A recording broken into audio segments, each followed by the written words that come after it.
desisyon kung tawagin itong si Emiliano, pero sa mga idol, siyang hindi dapat tularan dahil sa ginawa niya umanong kahalayan, 5 taon na ang nakakaraan.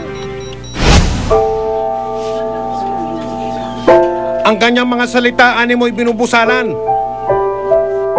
Ang mga ingay at tinig tila nawawala sa kawalan. Dahil daw ito sa kanyang kapansanan. Pero hindi ito naging hadlang para maging bihag siya ng mapait na karanasan. Ito ang kaawawang kalagayan ng 35 taong gulang na ikukupli natin ang totoong katauhan sa pangalang Girlie. May kapansanan sa pag-iisip si Girlie. Pero sa kabila nito, hindi siya nakaligtas sa kuko ng sexual na pang-aabuso. Hindi ko akalain na sa kabila ng aming pagtitiwala sa kanya, maganda naman ang paglilingkod sa kanya ng aking anak. Kahit mga may kapansanan ng anak ko, nagawa pa rin nilang pagsamantalahan. Si Emiliano Saria na kilala sa kanilang lugar bilang alias Idol, 44 na taong gulang, ang tinuturong walang awang gumahasa kay Girlie nung taong 2004. Namasukan bilang kasambahay yung anak ko sa pamilya Saria. Umamin na siya ay pinagsamantalahan ni Emiliano Saria. Papatayin daw kami pag nagsumbong daw sa mga pulis at sa amin.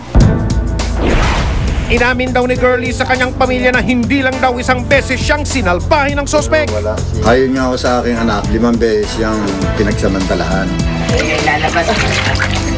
Mas bumigat pa ang pasang-pasang kalbaryo ni Girlie na magbunga ang paulit-ulit na pang-aabuso ni alias Idol sa kanyang umanong kahinaan.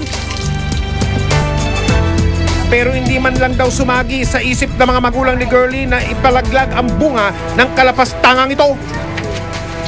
Mahal na mahal siya ng kanyang ina. Mahal na mahal siya kahit na ang ama noon gano'n ang ginawa sa kanya, pinagsamantalahan siya. Wala naman na makita sa kanilang pagmamahalan. Minahal niya yung bata dahil anak niya rin yun. Sa kabila nito, hindi raw ito naging hadlang para hindi ituloy ng pamilya ni Girlie na sampahan ng kaso ang taong nanggahasa raw sa kanilang anak. Tila nagbunga raw ang panawagan nila para sa katarungan na maglabas ng warrant of arrest o mandamiento de arresto para kay Emiliano Saria, ang Pasay Regional Trial Court noong taong 2005. Pero bago pa man madakip ang inireklamong si alias Idol, kagad daw yung umiskapo para magtago. Nagtago na siya, kaya siya hindi nabilanggo. Hinanap ko na siya. Hinanap ko siya kung saan-saan. Sa lalawigan ng Cavite, hindi ko siya makita. Pero matapos ang 5 taon, isang balita ang muling nagbigay ng pag-asa sa pamilya ni Girlie. Hindi naman ako nawalan ng pag-asa. Ayun nga, nung isang araw, nakita ko siya sa Imus. Agad naman naming pinuntahan ang itinuturong lugar sa Cavite.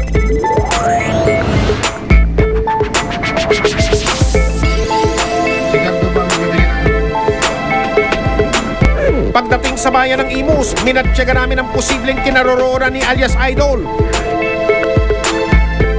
Sa loob ng subdivision na ito, kami naghintay at nagmanman.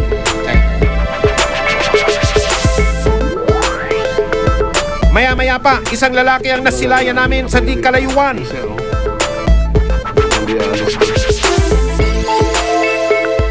Yan ang gumawa ng kalokohan sa aking anak. Yan ang Sino po siya? umasa sa aking anak, si Emiliano Saria. Kinumpirma na nga ni Girlie na siya nga si alias Idol, ang taong matagal na nilang gustong pagbayarin sa batas na matagal na niyang pinagtaguan. Oh ha? Relax na relax. Parang walang problema, ha? Idol ka talaga. Idol ka sa kakapalan na mukha. Sinamahan namin ang ama ni Girlie sa tanggapan ng Criminal Investigation and Detection Group o CIDG ng Imus, Cavite. Mga 5 taon, tagot siya. Sana inarap niya na yung kanyang pananagot. Agad kinagandaan ng mga operatiba ng CIDG ang gagawing pagdakip kay Idol. Ang warrant of arrest na ito ay inisyu ni Judge Jesus Mupas ng Branch 112 ng Pasay City Regional Trial Court. Ito ang mapagkakakilalan sa kanya. Meron tayong picture dito. Ito yung suspect natin. Ang suspect ay nandiyan dyan sa Binakayang Kawit, Cavite. So, gentlemen, we're going to implement this warrant of arrest.